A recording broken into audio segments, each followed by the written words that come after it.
What is up, everybody, and welcome to another day of Sam Plays a Standard deck he hopes to see at the Pro Tour. So, what you can see here is a pretty cool 4-color Planeswalker deck. Now, the way this differs from some of the other 4-5 color decks around is really all the Planeswalkers in the main board. So, if you see all them, we got an Ajani, we got 2 Nissas, Arlencord, Nahiri, 2 Tamios, and 2 Chandras. So we have 1, 2, 3, 4, 5, 6, 7, 8, 9 Planeswalkers. But even more impressive than having 9 Planeswalkers is that we have 6 different Planeswalkers. We also have an extra Nahiri here in the sideboard. So what this deck basically does is that we grind people out, right? We kill all your best threats, all your biggest stuff with Harness Lightning, all your little stuff with Oath of Chandra, or we draw cards with Tireless Tracker, we make dudes with Whirler Virtuoso, we're basically hard to kill with Bristling Hydra, and then we kill your stuff with Glorybringer, or we get more stuff in our hand with a Johnny.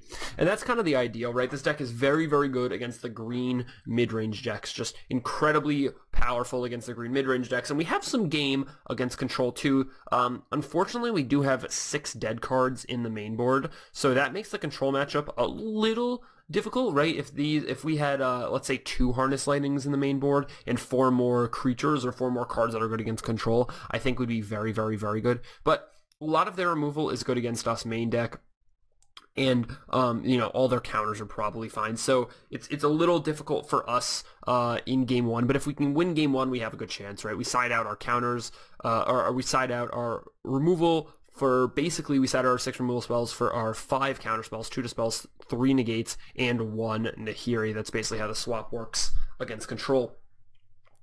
Against green-black-ish decks, right, against green-black aggro, green-black counters, Sultai, Delirium, green-black Delirium. It all really depends on what you want. Against the aggressive decks, this is kind of where this deck shines, because we can instantly board into 3 Magnum Sprays, an extra Sweltering Suns, and a Sky Sovereign. So we just bring in like basically 5 cards. What we side out is an Ajani, 2 Nissas, 2 Tamios. We can also side out a Nahiri in some spots and bring in a Confiscation Coup, or bring in an Appetite, or a Manglehorn, or whatever. So you're saying, so I mean, basically I'm saying that all these matchups are good except one, and we're gonna have to get to that. And this might be the most important matchup, is the Temur Tower matchup. Now, the reason the Temur Tower matchup isn't fantastic is because game 1 we can't win. We literally can't win. We can hope that they don't draw a tower, or we can hope to grind through an Ulamog. But both of those are very hard, right? Because the only way to kill an Ulamog is let it attack you and then Nahiri it, or a Johnny it, right? Those are our 2 ways to kill an Ulamog. We don't have any other way. It doesn't die to Harness Lightning, etc. And you know, we have to basically win the game before they land the Ulamog. So game 1 we're in a lot of hurt. Now game 2 is where we can kind of beat the deck, right? We have Manglehorn, Appetite, and 3 negates, so we can side in those 5 cards.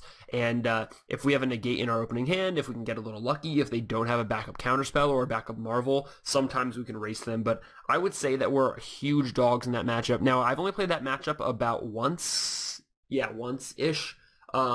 Maybe no. I've only played that matchup like once, so I'm not exactly positive of that assessment, but I know that it felt relatively hopeless, and looking at this deck, it does not seem to be constructed to beat that deck. Now, we're punting that matchup. Now, does that mean that if you play this at a PPTQ this weekend, or a GPT this weekend, or an FNM this weekend, let's say one of these 4 or 5 round events where you expect to play Marvel like once, does that mean that should deter you from playing this deck? No, it shouldn't, but maybe instead of a fringe sideboard card like Sky Sovereign, which is good, but it's a little fringe, or maybe instead of like a Sky Sovereign, we make room for a Ceremonious Rejection, and that helps us, you know, deal with it after game 1. I mean, really, we can't beat them game 1. We have to rely on winning games 2 and 3 to kind of win the matchup. I mean, obviously they can mulligan and things can happen, but it's going to be difficult. So we can definitely do things to shore up that matchup. Fortunately, in our 12 matches with this deck, 11 matches with this deck, we've only faced it about once.